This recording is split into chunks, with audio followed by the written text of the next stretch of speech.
Hey guys, tonight we're gonna step quietly into a dim, timber-walled Nordic farmhouse. The sort where the rafters smell of smoke and pine resin, and the only light is a hearth glow pooling across worn floorboards. Outside, snow presses against the small windows, muffling the world.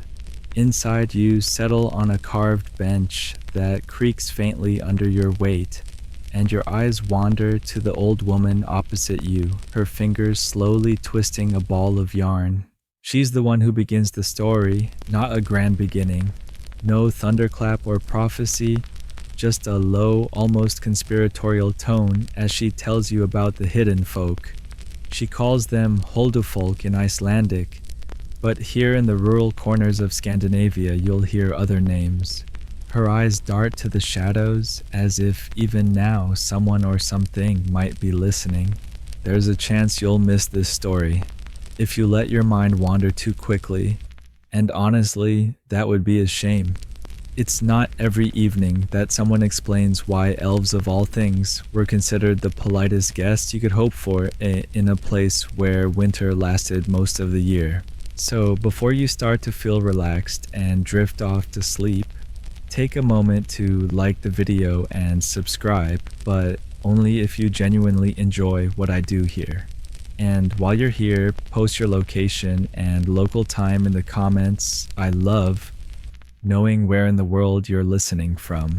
Take a moment to lower the lights, perhaps let a gentle fan whisper in the background, and slowly sink into tonight's calm together.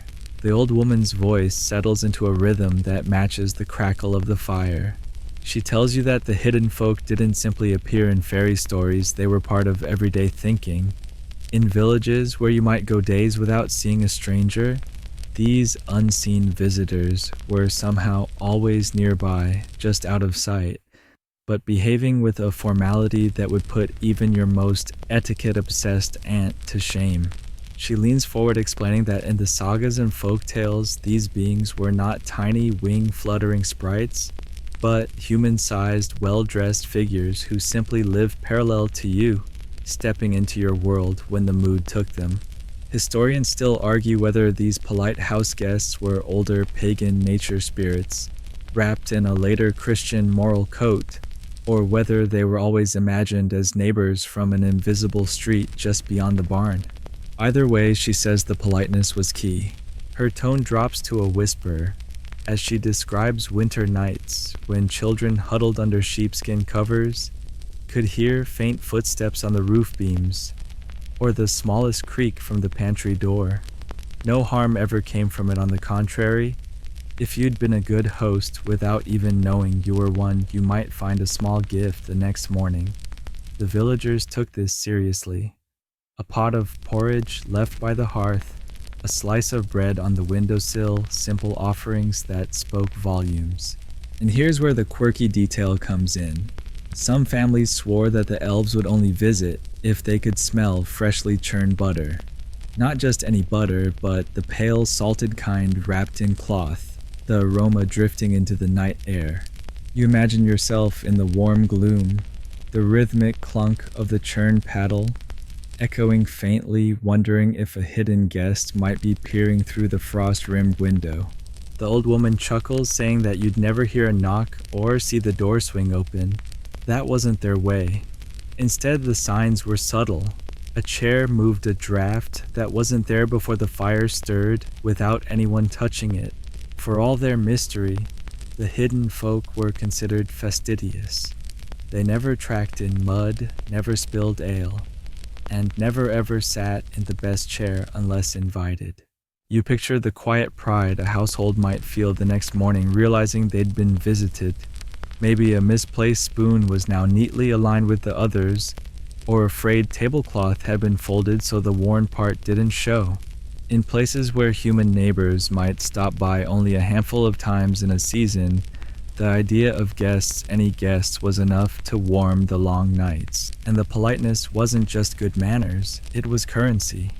A well-treated elf might, according to these stories, bless the household with luck, ensure a healthy lambing season, or keep the wolves away from the door. A slighted elf, well, the tales warn you wouldn't want that. but those darker turns are for later.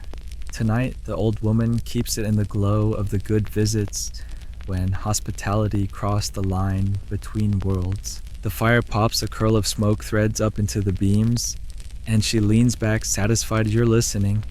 You realize in the stillness that these stories are less about magical beings and more about a cultural truth. Hospitality here wasn't optional, it was survival. In a frozen world, every visitor deserved warmth, food, and respect, whether they were flesh and blood neighbors or something a little more elusive. The snow has thickened outside, pressing against the little farmhouse windows so completely that the world feels shrunk to the flicker of the hearth and the weight of the furs on your shoulders. You shift your feet closer to the heat, imagining what it must have been like to wake up to that otherworldly silence after a heavy night's snowfall. The old woman says this was when people were most likely to notice the hidden folk had come calling. It wasn't dramatic. No door slammed open with a gust of wind. No sudden flash of light, just those delicate footprints in the snow outside, leading from the tree line to the doorstep. She describes them as smaller than a man's, but not by much, spaced in an even unhurried rhythm, and always perfectly straight, as if the walker had been balancing a tray of fine porcelain the whole way. Historians still argue whether these prints were just the work of foxes, wandering children, or the occasional tipsy neighbor, though you suspect the truth might be less important in the fact that people wanted to believe the elves had come. A quirky detail she shares: some families claimed the footprints would never cross an area that had been sprinkled with ashes. That's right, sprinkled with ashes.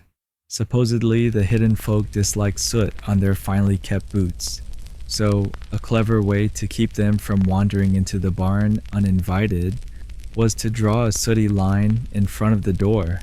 Whether this was genuine superstition or a bit of midwinter fun, she doesn't say, only that everyone knew about it. You picture it now, the morning sun barely clearing the horizon, the air sharp enough to bite your nose, and someone, perhaps you, stepping out to fetch water from the well. The yard is still, except for those tiny trails pressed into the snow, the edges just starting to soften in the pale light. They lead right to the threshold and stop as if the visitor had simply vanished into the warm air inside. In your mind, you follow them backward toward the tree line, the sound of your boots crunching through the crust. You pass the woodpile, the fence, the little cluster of junipers where the wind has formed drifts. The trail doesn't wander or loop. It just begins in the open, as though the elf had stepped into the world from a doorway only they could see. And because this is your imagination, you glance over your shoulder a little more than usual, half expecting to catch a polite bow from someone in the shadows. The old woman tells you that in the long, slow months of winter, these footprints became a kind of social event. Children would rush to find them in the morning, calling out to parents or siblings to come and see. The prints were examined with the seriousness of a detective's work, heel, depth, step-length direction of travel, and then inevitably there would be a flurry of speculation over what the elf had come for. Was it to deliver a blessing, inspect the barn, taste the new batch of cheese, or simply pass through on their way to another household? The mainstream historical fact, she says, is that snow was more than just scenery. It was a natural ledger. In places without constant visitors, without a postman's tread or a delivery wagon's ruts, any new marks in the snow told a story. People read the ground like a page, and the arrival of a polite guest, visible or otherwise, was a plot twist in an otherwise quiet chapter. Sometimes, she admits with a sly smile, the prints were likely made by the humans themselves, just for the joy of keeping the story alive. A father might walk lightly in a narrow line so the steps look daintier, or a mother might brush the snow with a birch twig to make it appear as though the visitor had carried a walking stick. Whether these acts were done for the children or for the sheer fun of imagining a neighbor from another world, no one wrote that down. You lean back against the wall, the warmth of the fire lapping at your side, and you think about how simple details, a few marks in snow, could shape entire evenings of conversation. People here didn't just want to believe in elves. They wanted to believe in the kind of elves who would take the time to visit quietly, to step neatly, and to leave without a mess. The old woman shrugs and stirs the pot hanging over the fire, as though this is the most natural thing in the world. Outside, the snow keeps falling. Somewhere in your mind's eye, the little footprints keep leading to your door, a gentle reminder that not all visitors need to knock. The old woman leans back on her bench, her hands wrapped around a steaming cup, and tells you that when the polite guests finally did come inside, whether in stories or in those rare moments people swore were real, they behaved with a formality so careful it could almost be mistaken for ceremony. You imagine it the faintest creak of the door, a gust of cold air brushing the back of your neck, and there they are, sleight of frame, wrapped in muted wool. Or something softer, their boots neatly brushed free of snow at the threshold. They never barged in, she says. They waited head inclined until invited over the step, and once they crossed it, they removed their hats if they had them, and inclined their heads again, as if the house itself deserved a bow. Historians still argue whether these tales were grounded in genuine sightings, or if they were simply an idealized projection of how humans wish their human guests would act. You know the type, those relatives who walk in without knocking and leave a trail of muddy footprints straight to your table. If nothing else, the hidden folk set a standard. One quirky detail there was a belief that if you offered an elf a chair, they'd hesitate, then give you a small smile, before perching right on the very edge of it, never leaning back, never sprawling. This, the old woman insists, wasn't discomfort, it was etiquette. They were visitors, not squatters. The same went for their coats or cloaks. They'd fold them neatly in their laps rather than hang them by the fire. A bit impractical when everything's still dripping meltwater, but apparently politeness ranked above personal comfort. You picture it now, your small winter kitchen lit by oil lamps, the air heavy with the smell of rye bread cooling on the shelf. The elf sits quietly at the corner of the table, hands folded, gaze drifting toward the hearth. You feel an odd urge to fuss over them, to make them comfortable, but the strange thing is, they don't seem to need it. It's as if the act of being welcomed is enough. The old woman says this is where most stories agree once seated. The hidden folk would accept whatever refreshment was offered, no matter how humble. A mug of warm milk, a slice of bread, a spoonful of berries always taken with both hands, always followed by a nod of thanks. Never a single crumb left behind. Even the milk bowl would be wiped clean, not by licking, heaven forbid, but with a scrap of bread that was then eaten. If they drank, it was in slow, deliberate sips, as if marking the time between each with some unspoken thought. Historians note that in rural Nordic households, politeness toward guests, human or otherwise, wasn't just about manners. It was survival. You never knew when you might be the one in need, knocking on a stranger's door in a blizzard. The customs people assigned to elves might have been a reflection of their own hopes for hospitality. Still, the symmetry of it, the guests mirroring the host's courtesy, feels almost too perfect to dismiss as pure invention. There's another fringe belief the old woman shares in a whisper. Some claim that elves wouldn't touch food until the host had taken the first bite. Not out of superstition about poison, but out of respect it was the host's table and the host's right to begin the meal. You can almost see it, both of you seated bread before you. A faint moment of awkwardness until you lift your own slice, and only then does the elf lift theirs. And here's where your own thoughts wander a bit, imagining if modern visitors followed this script. Dinner parties would run a lot slower, but maybe we'd all pay more attention.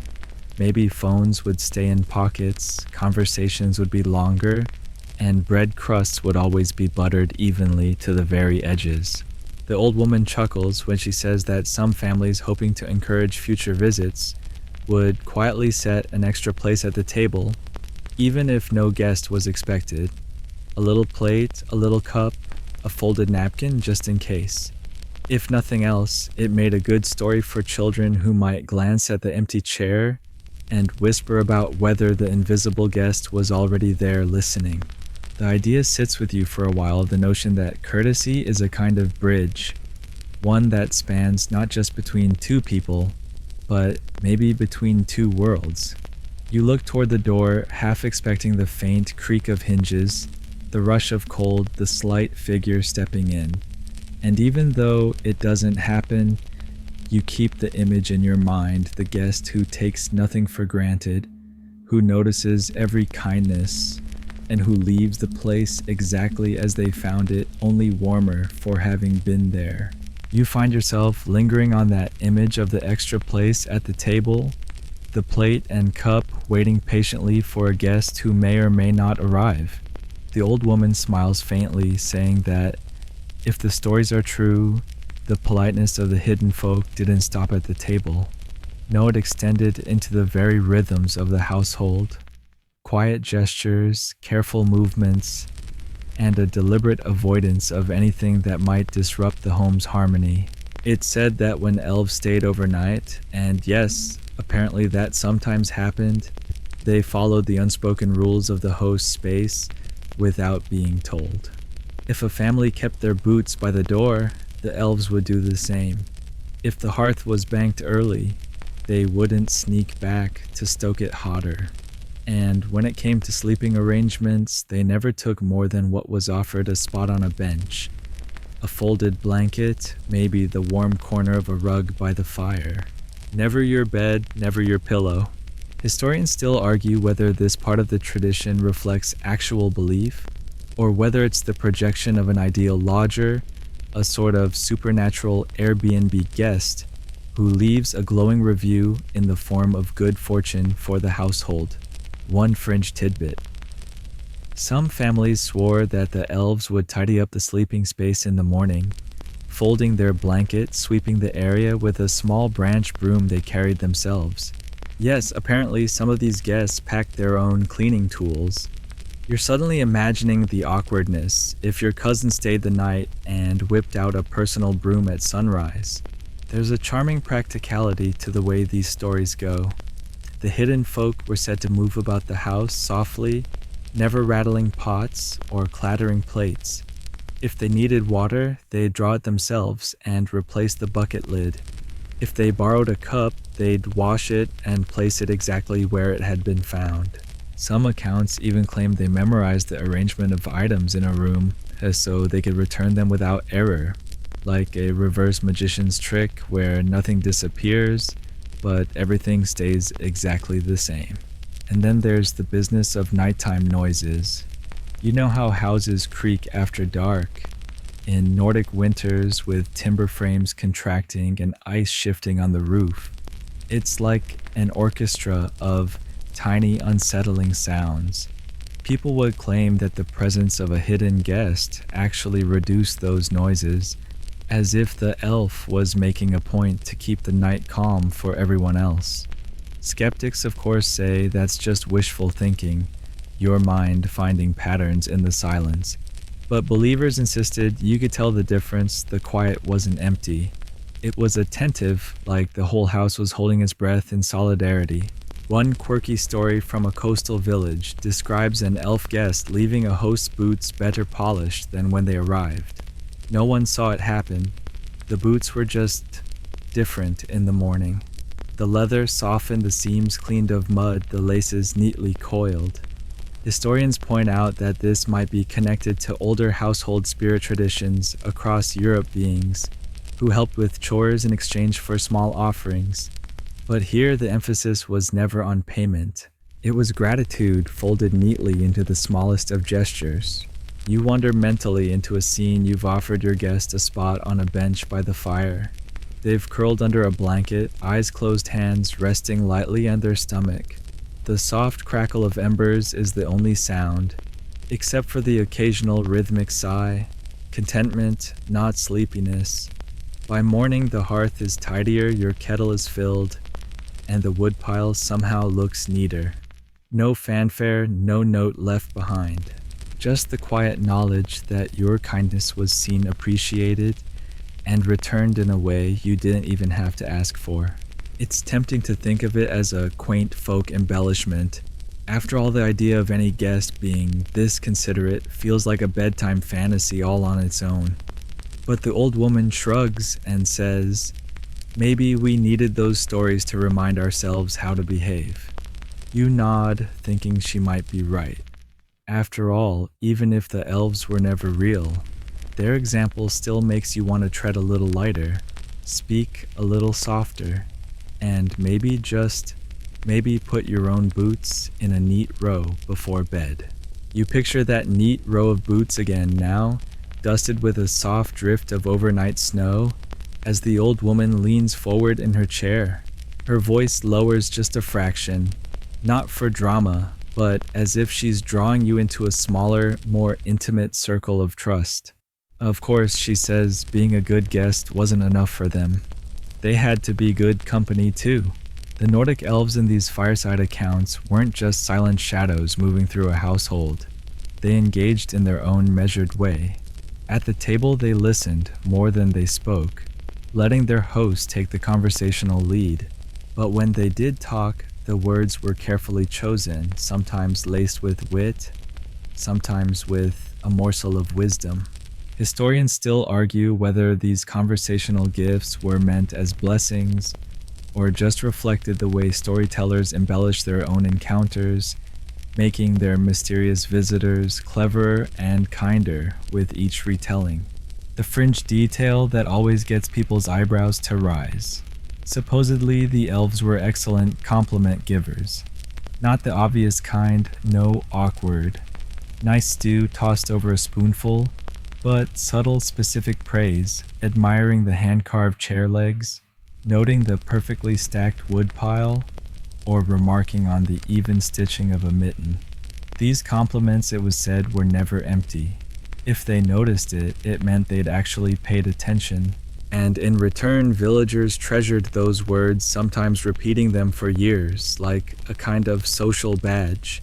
You imagine sitting in your own home while such a guest points out something you've barely thought about in months. Say the way your kitchen herbs grow so neatly toward the window light. Suddenly you'd feel proud of it, flattered even. It's the kind of politeness that makes you want to live up to it. One folk tale from the far north tells of an elf who stayed through an entire winter storm with a fisherman's family. They passed the hours in shared silence or quiet conversation. But each evening, when lamps were lit, the elf would tell a brief, strange story, always no longer than the time it took the kettle to boil. By the end of the storm, the fisherman's youngest daughter claimed she remembered every single one word for word. Historians note this could simply reflect the human tendency to link memory with repetition, but in the story, it's treated like a gift. It's curious though, there's almost never an account of an elf overstaying their welcome. They seem to know when to leave often before dawn, with little more than a nod or a soft word of thanks. No awkward lingering, no one more cup of coffee. Just a natural, graceful departure that left the household with a warm afterglow. That's an art in itself, you think. Modern guests might want to take notes. And then there's the hospitality in reverse.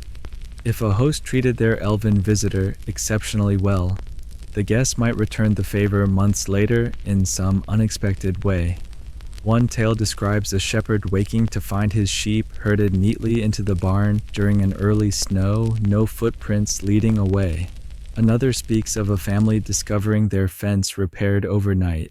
These acts weren't common, but when they happened, people whispered about them for years, not as debts repaid, but as proof of mutual respect. You find yourself enjoying the mental image of sitting across a wooden table from a polite, keen-eyed guest, who says little, but whose every word lands like a carefully placed gift. They don't interrupt, they don't dominate, and somehow they make the space feel more yours, just by being in it. That's the paradox of their company. Their presence was enriching, yet never intrusive. The old woman tilts her head toward you, the firelight catching the glint of a knowing smile.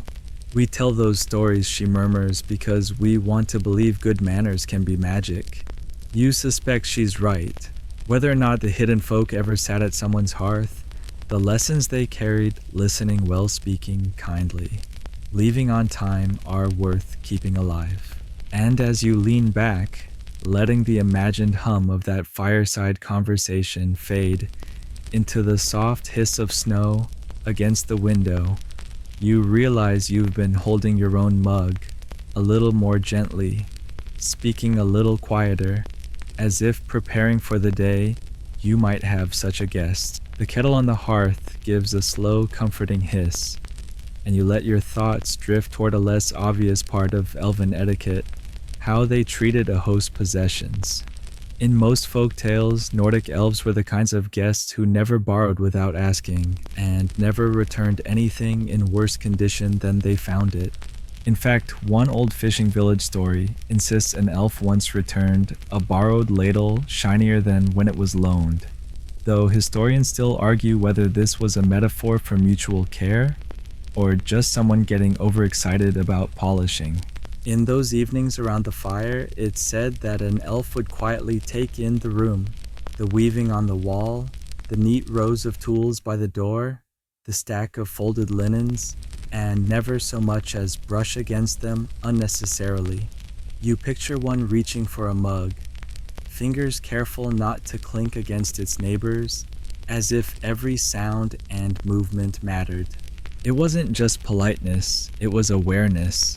A kind of spatial respect that seems almost alien in an age when most of us bump shoulders with strangers in grocery aisles. Then there's the curious fringe detail about repairs.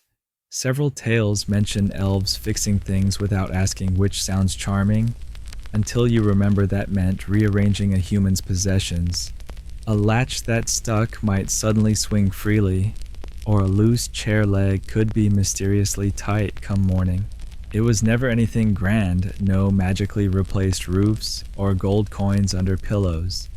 Just small practical corrections, like they were unwilling to leave a home less functional than they'd found it.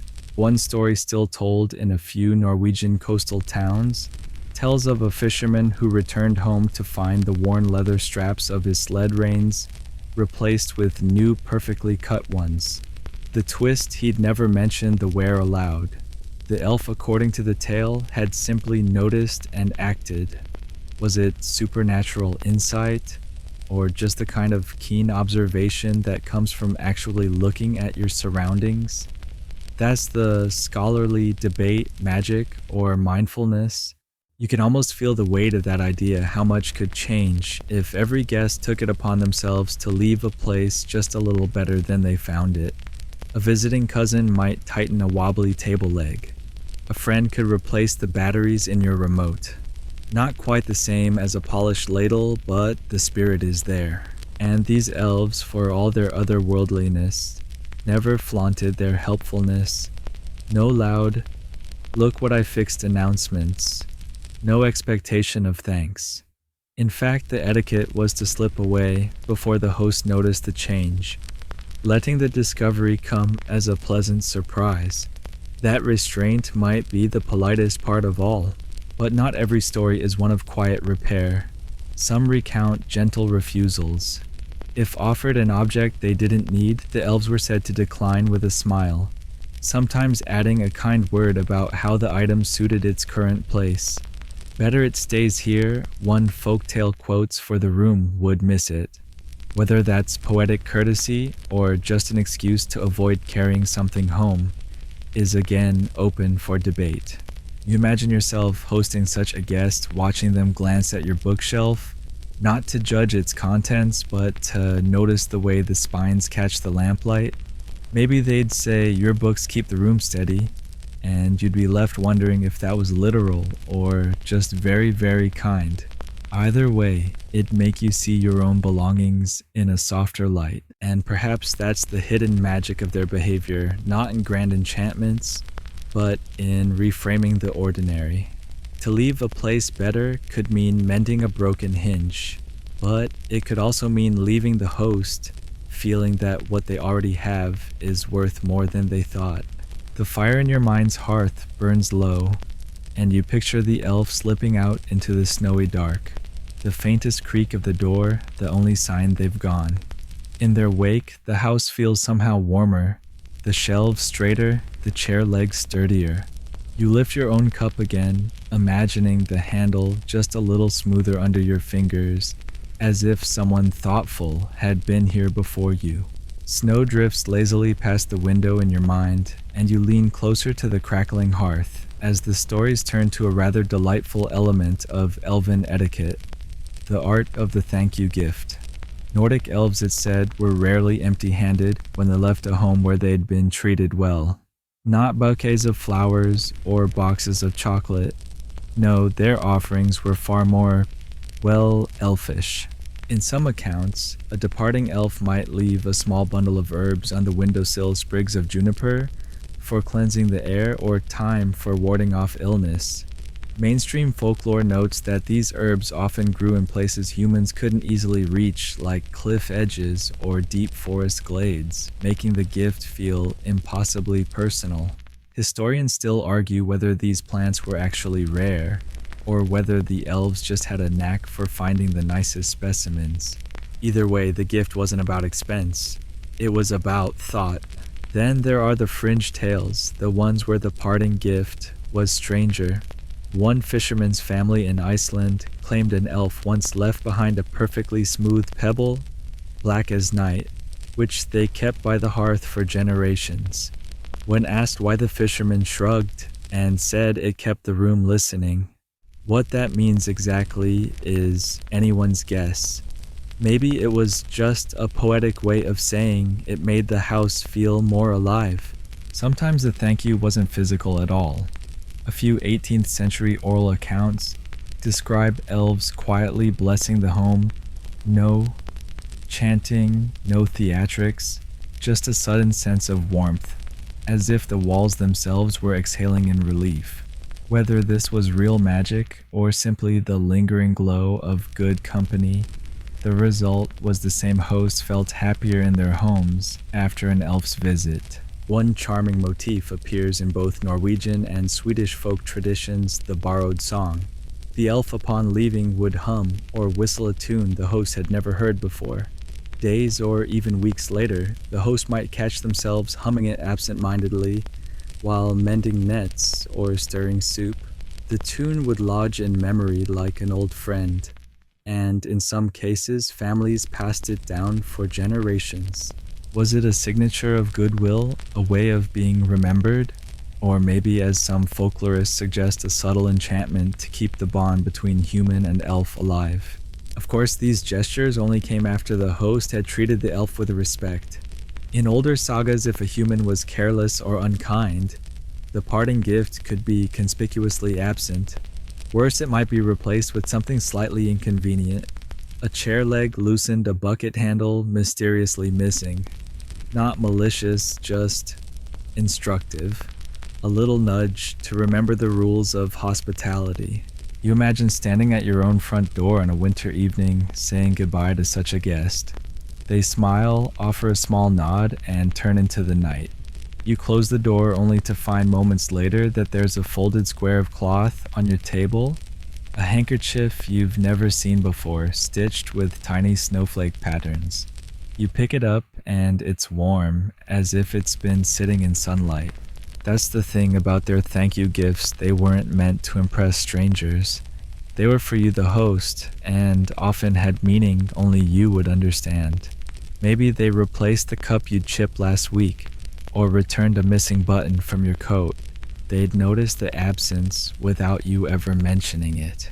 In the quiet of the firelight, you sip from your mug, picturing those small bundles of herbs, strange pebbles, or half-remembered songs, weaving their way into human lives.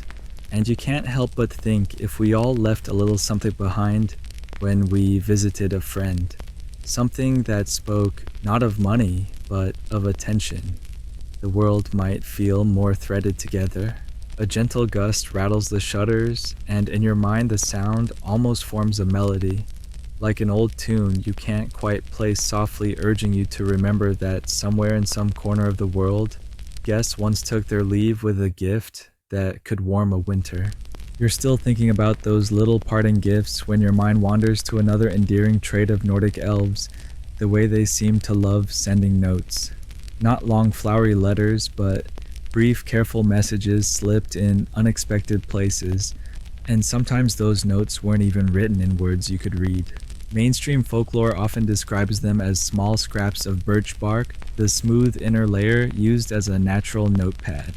On them you might find neat rows of runes, the Old Norse alphabet carved with such precision you could almost hear the scratch of the knife. Historians still argue whether these were meant to be fully read, or simply recognized as symbols of goodwill.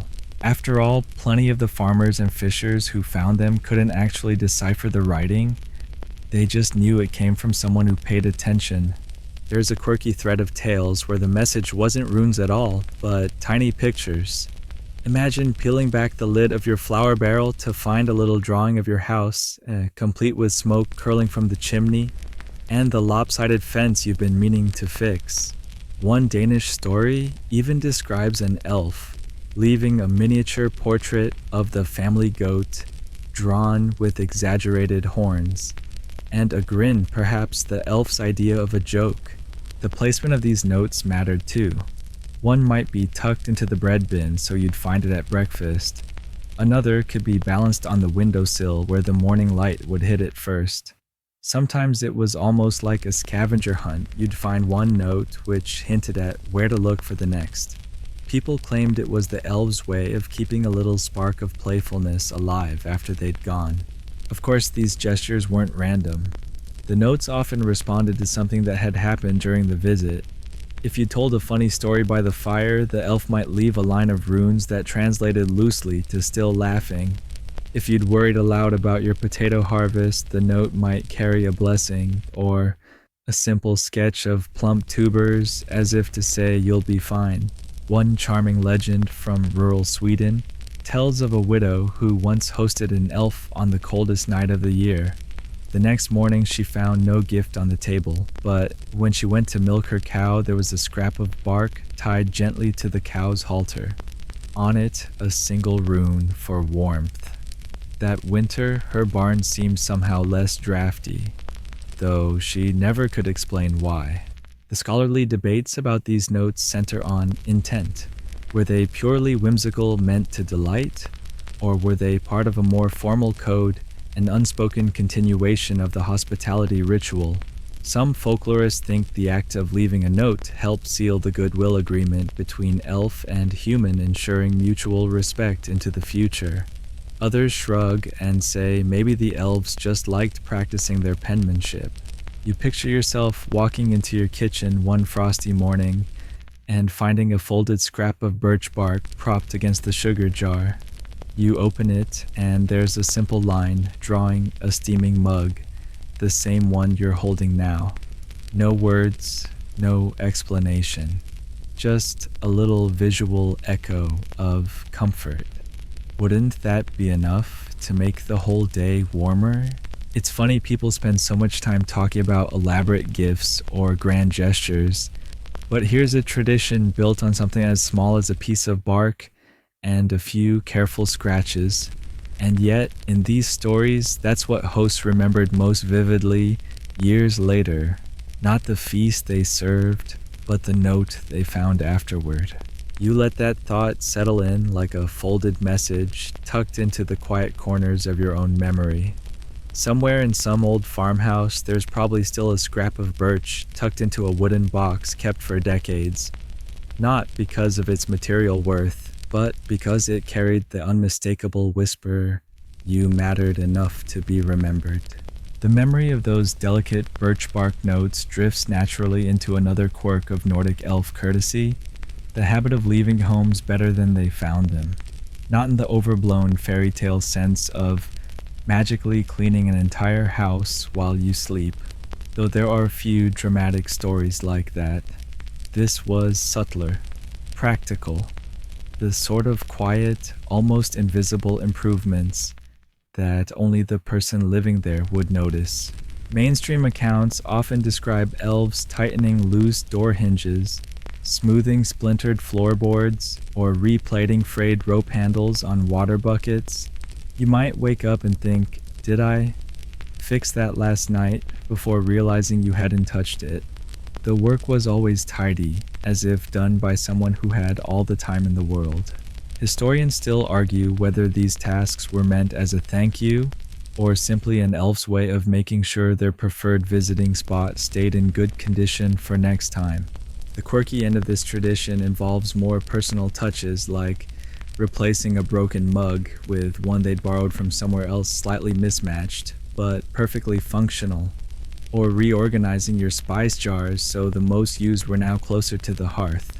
One old Icelandic tale claims a housewife once found her knitting basket, rearranged the needles neatly paired, and the yarn untangled, though she swore she left it a chaotic mess. There's a deeper charm in the stories where the improvements had a gentle, humorous edge. In one rural Norwegian version, a farmer constantly left his boots by the wrong door, tracking mud into the kitchen. After hosting an elf, he found the boots filled with hay and placed neatly in the barn, as if to say, "Let's try keeping these here, shall we?" And then there are the quiet fixes no one else would have bothered with. A latch on the flower bin that had been sticking for years suddenly swung open smoothly. A drafty gap in the wall behind the bed was mysteriously stuffed with soft moss. You wouldn't tell strangers about it, but each small change made daily life just a touch easier. Scholars like to debate whether these acts were meant to teach humans to value upkeep, or if elves simply couldn't help themselves. One theory says their politeness was practical. By keeping your home in good repair, they ensured a comfortable, safe place to visit again. Another theory insists it was about maintaining the delicate balance between giving and taking. You offered them food, warmth, and kindness, so they left something equally useful in return. You imagine it now, coming downstairs in the soft blue light before sunrise, the air cool and still, and spotting a chair you'd left with a wobbly leg now standing firm and true. There's no fanfare, no signature, but you somehow know it wasn't you who fixed it. That knowledge warms you more than the morning fire. In the modern world, where most help comes with a receipt or a service fee, there's something deeply soothing about the idea of a guest who contributes without being asked and without seeking praise. It's like a perfectly polite dinner companion, quietly washing the dishes while you're still finishing dessert. Unexpected, unannounced, but deeply appreciated. These tiny repairs and rearrangements might not sound magical to anyone else, but to the people who lived with them, they were as telling as any grand gift. They said, "I noticed. I cared enough to make it better." And in the quiet etiquette of Nordic elves, that might have been the highest compliment of all. If those small acts of home improvement were a subtle nod of appreciation, the tiny farewell gifts left by Nordic elves were the warm handshake at the door, the final flourish before slipping away unseen. Unlike the grand treasures of other folklore, these parting tokens were rarely extravagant.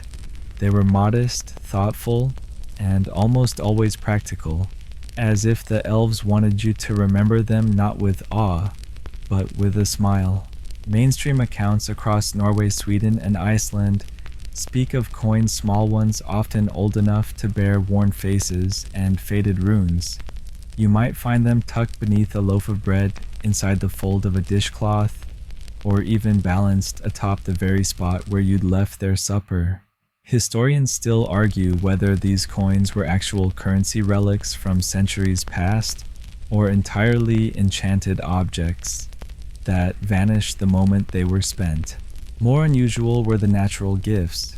Bundles of herbs bound with grass feathers from birds no one in the village had seen in years, or smooth river stones shaped so perfectly they looked carved.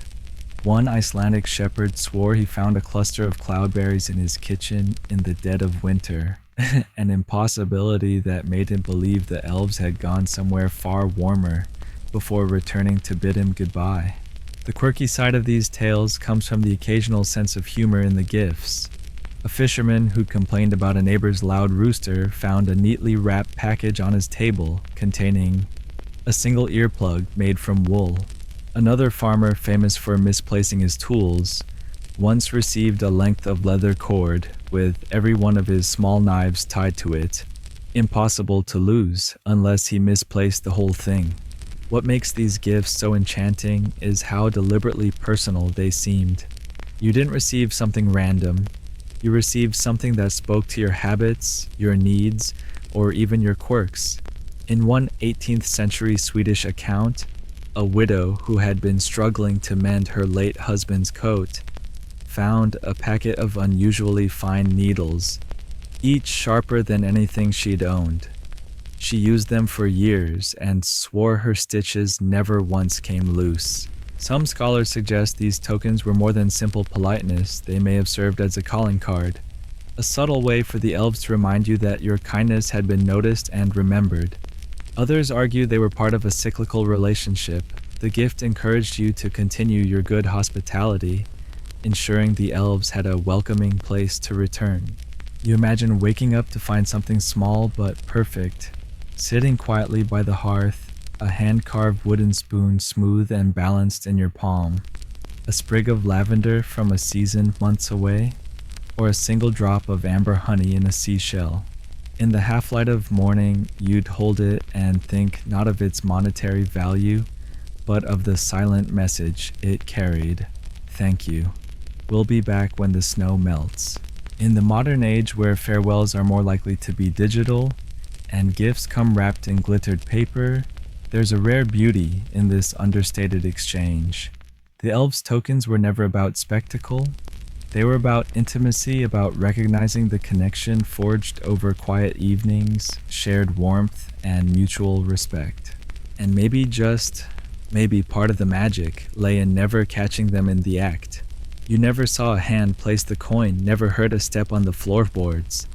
And yet, when you found it, you knew exactly who it was from.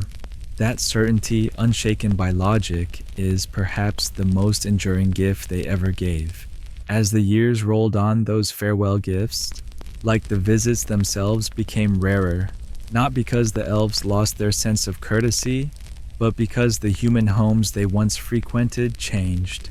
Brick replaced timber iron stoves, replaced open hearths, and the warm corners where elves could slip in unseen slowly disappeared. Yet even as the architecture shifted, the memory of those gestures remained carried forward in whispered family stories. You picture a grandmother leaning toward a wide-eyed child, recounting how her own grandmother once found a folded scrap of linen, embroidered with a single golden thread, a gift so small it could be mistaken for a bookmark, yet treasured for decades. Mainstream historical accounts confirm that in some Nordic villages, these tokens were preserved in tiny wooden boxes or tucked between pages of the family Bible, not for their material worth, but for the tale that came with them. And here's the quirky twist: in certain communities, people started leaving farewell gifts for the elves, reversing the tradition. A farmer might set out a few fresh apples at the end of harvest season, or a fisherman might place a clean empty shell on the windowsill before the sea froze over. Historians still argue whether this was meant as a reciprocal gesture or a subtle way of inviting the elves to return the following year, an unspoken "don't forget about us." One 19th century diary entry from rural Norway describes a household that created an entire elf cupboard, a small wooden cabinet near the back door, stocked with tiny portions of dried berries, bits of cloth, and polished stones. "We leave it unlocked." The entry reads so they may choose what pleases them most. The writer claims the cupboard's contents would change over the winter, as if someone had swapped them for other small items in gratitude. There's a bittersweetness in these later traditions, a recognition that the era of regular visits was passing, yet an unwillingness to let the relationship fade entirely. People seem to understand that hospitality wasn't a one-off event, but a living thread, and as long as they kept offering warmth, there might still be a polite knock, or rather the absence of a knock on some future night.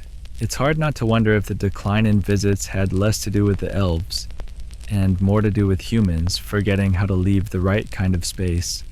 Modern homes with their locked windows and blinding LED lights leave little room for the quiet arrival of someone seeking warmth and a bite to eat. The politeness of the elves depended on a certain atmosphere, a mutual trust, a willingness to be a little vulnerable in exchange for connection. Still, every now and then, stories surface.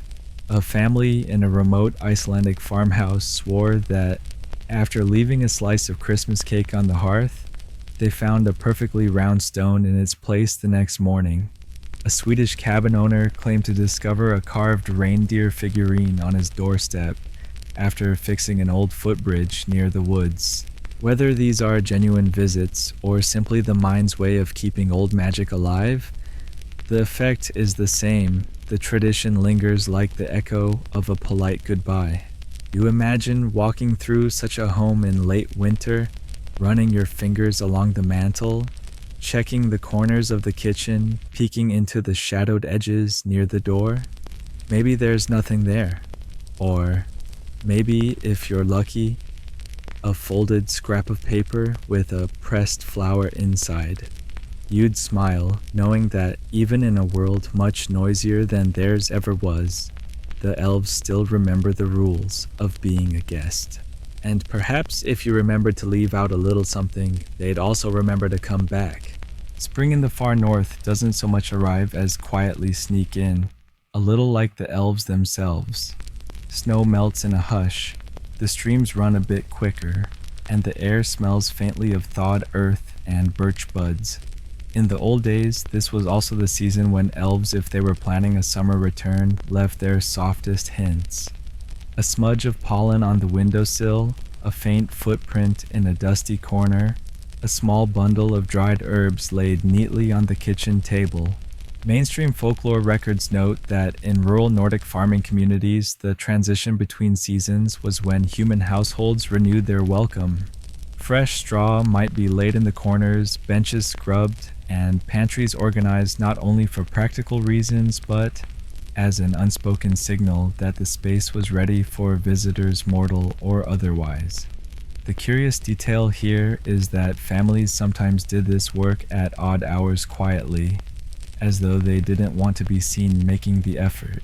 It was preparation wrapped in modesty, like smoothing the sheets on a bed before an old friend arrives, but pretending you didn't. The quirky layer. In some regions, people swore that elves were better guests if you pretended not to notice them at all. Leave a clean towel on the bench, fine, but stare directly at the corner where they might be sitting, bad form. Historians still argue whether this polite ignorance was a genuine belief or just a clever way to stop children from spooking themselves silly in their own kitchens. Either way, it fed the lore that elves appreciated being allowed to exist in the periphery, like a shadow at the edge of a candle's glow. You picture an early summer evening in one of those centuries-old kitchens, the stone floor still cool from winter, the smell of fresh bread drifting through the air, the light from the low sun catching in glass jars of preserves along a shelf. There's a stool pulled slightly out from the table, as though someone small has just stepped down from it. On the table beside a bowl of early strawberries, a single hazelnut rests. That hazelnut is nothing to you, unless you know the code. And you do. It's a calling card, a polite statement that says, "We were here and thank you." The return visits of elves, even in this modern century, are harder to document, partly because the whole magic of them hinges on being unnoticed. But whether you believe the modern tales or not, like the story of the Norwegian artist who found an impossibly tiny mitten in her garden after a storm, there's no denying that the etiquette lessons linger. A good guest arrives without fuss, accepts what's offered, and leaves something better behind. As you stand in that imagined kitchen, maybe brushing a bit of flour from your fingertips, you think about the endurance of these values. Nordic elves were never grand in their gestures. They didn't demand elaborate feasts or rooms set aside. They came quietly, sat where it was warm, ate what was shared, and made sure their departure carried gratitude in tangible form. Their legacy isn't just in the stories of winter nights and hidden gifts, but in the very human understanding that hospitality isn't about show, it's about respect, reciprocity, and leaving no trace but kindness. And perhaps as the evening light fades, you'll look toward the quiet corner by the stove and think you see the air shimmer slightly. You'll know better than to stare. You'll go on with your evening, a faint smile tugging at your lips. Later you might find a smooth, sea-worn pebble on the windowsill that wasn't there before. You'll pick it up feeling its cool surface and place it in a small wooden box along with other inexplicable things you've collected over the years. You won't tell anyone right away. After all, a truly polite guest never makes their host feel on the spot. And in the end, that's what Nordic elves teach best: how to be present without intrusion, how to say thank you without words, and how to keep a promise without announcing it. The kind of courtesy that slips under the noise of the world and stays softly in the memory. So now as your mind drifts toward the quiet edges of sleep, you can let that kitchen fade into something softer. Imagine the fire's last embers sighing into the dim, the faint scent of fresh bread and wood smoke still curling through the air. Outside, the night has settled deep over the hills, and the only sound is the distant, slow trickle of thawed snow finding its way down to the stream. You're warm here, wrapped in the same stillness that the elves themselves might have cherished. No demands, no rush, just the soft rhythm of breath, the steady hum of a house at rest. The shadows in the corners are friendly, the kind that hold more comfort than mystery. If you focus, you might almost hear that quiet, deliberate step on the old floorboards. Not close enough to disturb you, not loud enough to pull you from the brink of dreams, just a reminder that kindness moves quietly through the world, often unseen. And as you settle deeper, you can carry that idea with you that the best kind of presence is one that leaves the room lighter than it found it. That sometimes the most powerful gestures are the smallest ones. A hazelnut on a table, a tiny scrap of cloth folded with care, a moment of being truly welcome. The night will hold you now the way an old home might shelter both guest and host alike. Let your breathing slow to match its calm. Let your thoughts loosen and wander into the gentle spaces where stories live on without needing to be spoken. The world outside can wait. For now, there is only the warmth, the hush, and the deep, easy comfort of rest. Good night, sweet dreams.